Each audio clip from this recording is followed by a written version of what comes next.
Bien, bonjour et bienvenue dans cette nouvelle édition d'Ababook, l'émission littéraire d'Agora Mag, Expérience Client. Alors j'ai le plaisir de recevoir aujourd'hui Paola Fabiani. Vous êtes dirigeante et fondatrice de Wisecom, qui est un centre d'appel qui a été installé en plein centre de Paris, ce qui est déjà très original.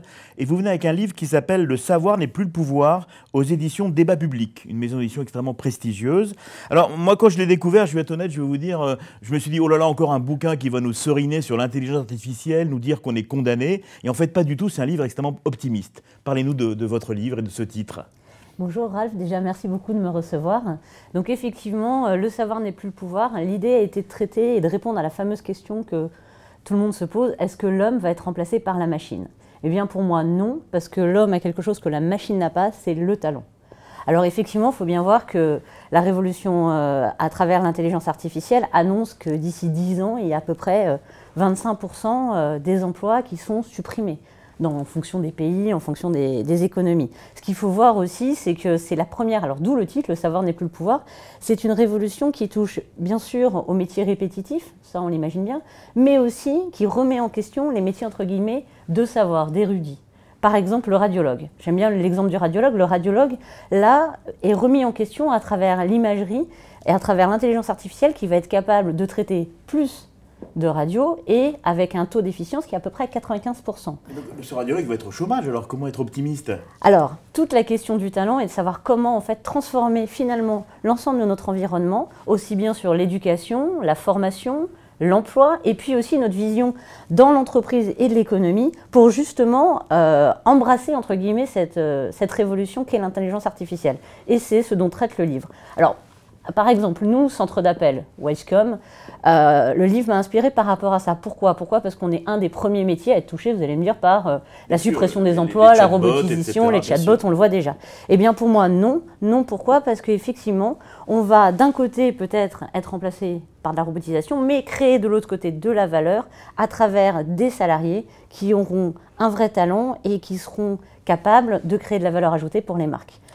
Oui, alors c'est vrai que là vous n'y allez pas de main morte, vous faites appel à Kafka, Camus, Baudelaire, Platon, enfin c'est rare de voir ça dans un livre d'entreprise, donc votre livre il est à la fois un peu philosophique et puis un peu d'entreprise, mais expliquez-nous un petit peu ça aussi. Alors l'idée était déjà de poser quel était le talent, qu'est-ce que c'est le talent? Alors le talent on le connaît le talent est évidemment artistique, donc c'est toute la partie philosophique, mais il y a aussi le talent relationnel, le talent émotionnel et puis le doute.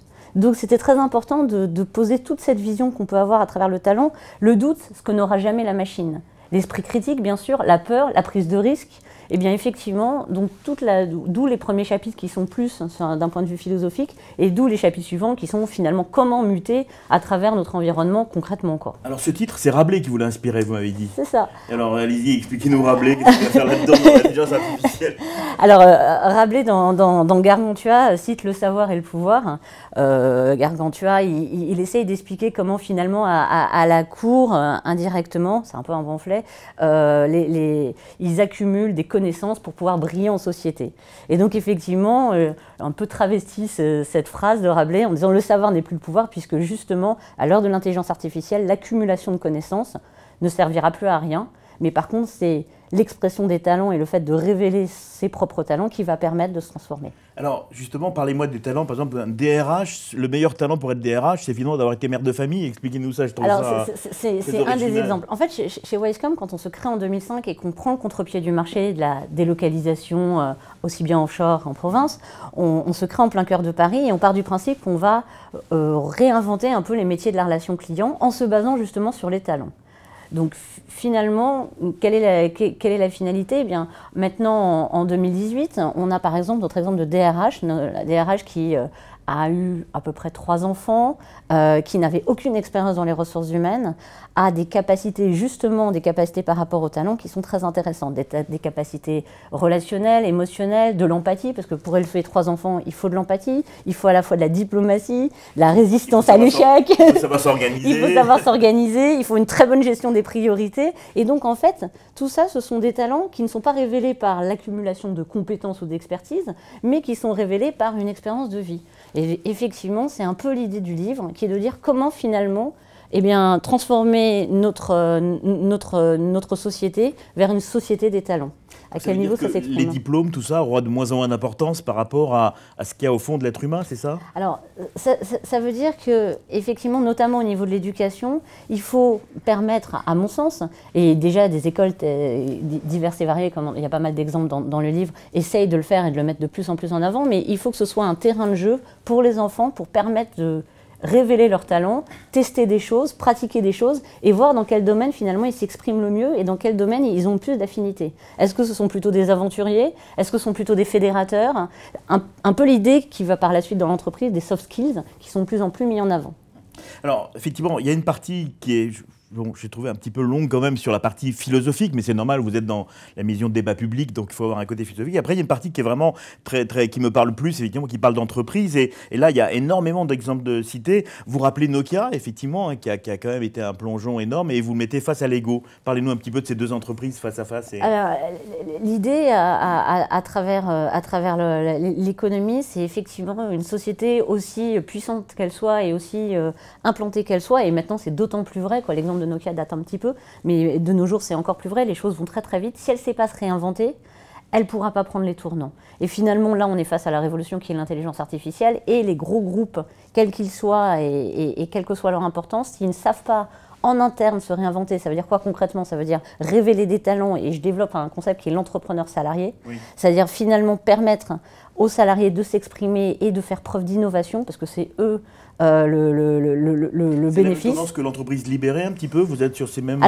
routes? C'est à la croisée des chemins, c'est-à-dire que l'entrepreneur salarié, c'est effectivement de dire qu'avant on avait une voire deux vies, en termes professionnels. Maintenant, finalement, on peut un jour être salarié, le lendemain se révéler en tant qu'entrepreneur et le surlendemain, finalement, retrouver avec une activité complémentaire. Et les entreprises sont une plateforme qui doit finalement permettre cette innovation et permettre à l'entrepreneur salarié de se révéler et éventuellement en bénéficier. Pendant un mois ou 6 mois, faire un tour du monde. Alors, il y a ça déjà, mais il y a aussi le fait de pouvoir en bénéficier. Il y a pas mal de grands groupes qui se sont déjà mis en ordre de bataille pour permettre à leurs salariés de créer des sociétés, ensuite d'investir dans ces startups et donc d'avoir une capacité d'innovation permanente. C'est tourner autour de l'innovation.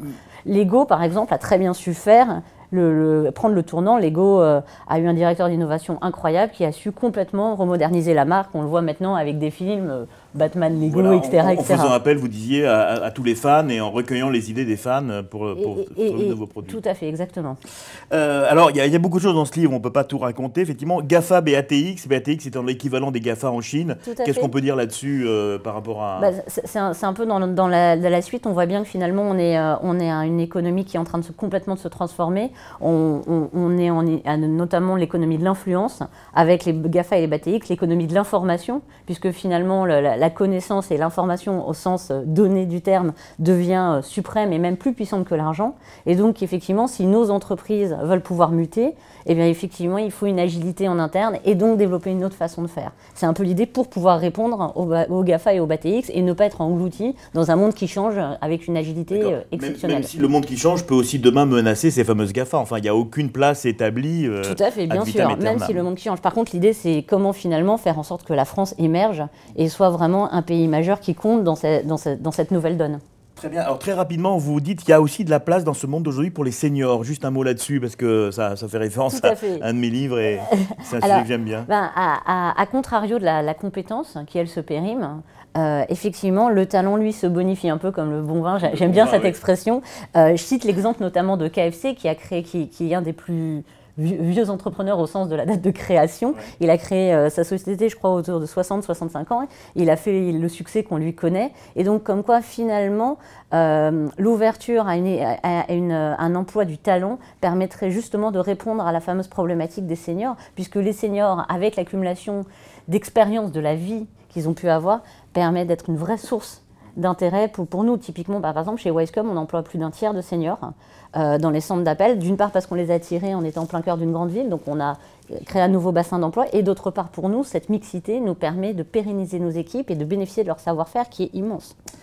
Iron Maiden, alors là aussi, on n'attend pas à le voir dans un bouquin qui parle de l'entreprise. Un mot là-dessus, très rapidement. Alors, Bruce Dickinson, chanteur d'Iron Maiden, là, je développe dans la partie talent, on développe aussi le multipotentiel. C'est-à-dire que finalement, comment on peut révéler ce multipotentiel, cette capacité à toucher un peu à tout. Alors, j'aime beaucoup cet exemple. Ce chanteur de Iron Maiden a été directeur d'une très grosse agence de pub dans les années 80 en Angleterre. Ensuite, il a monté le groupe Iron Maiden. Ensuite, il est devenu pilote de ligne. Donc, c'est lui qui pilote le Boeing ou l'Airbus, je ne sais plus, qui transporte le groupe à chaque fois. Il est devenu vice-champion d'Angleterre d'escrime. Et c'est un exemple parfait de multipotentiel, d'une capacité finalement à trouver de nouveaux talents chaque jour et de jamais s'arrêter. Et ne pas rester sclérosé dans un domaine, ce que la compétence a plus tendance à faire. Alors, la France, comme tous les pays, se pose des questions. En un mot, la France, elle est plutôt bien positionnée par rapport à cette guerre des talents ou bien optimiste ou pessimiste? Alors, déjà de nature et puis de pratique pour avoir étudié le sujet optimiste. Après, la France est un éternel paradoxe qui fait toute sa valeur, c'est-à-dire qu'on est un des pays, si ce n'est le pays le plus craintif vis-à-vis de l'intelligence artificielle. Par contre, on a une représentation très importante au CES à Las Vegas, notamment avec nos capacités d'innover, aussi bien dans les domaines financiers, médicaux, la mobilité par exemple. Donc effectivement, le message, à mon sens, la France est très bien placée, mais il faut qu'elle sache se transformer, et notamment au sens formation, emploi, entrepreneuriat. Merci beaucoup Paola Fabiani. Je vous recommande vraiment ce bouquin qui est assez original, je dois le dire, mais qui vaut la peine de le lire. Le savoir n'est plus le pouvoir, aux éditions Débat Public. Merci beaucoup. Merci.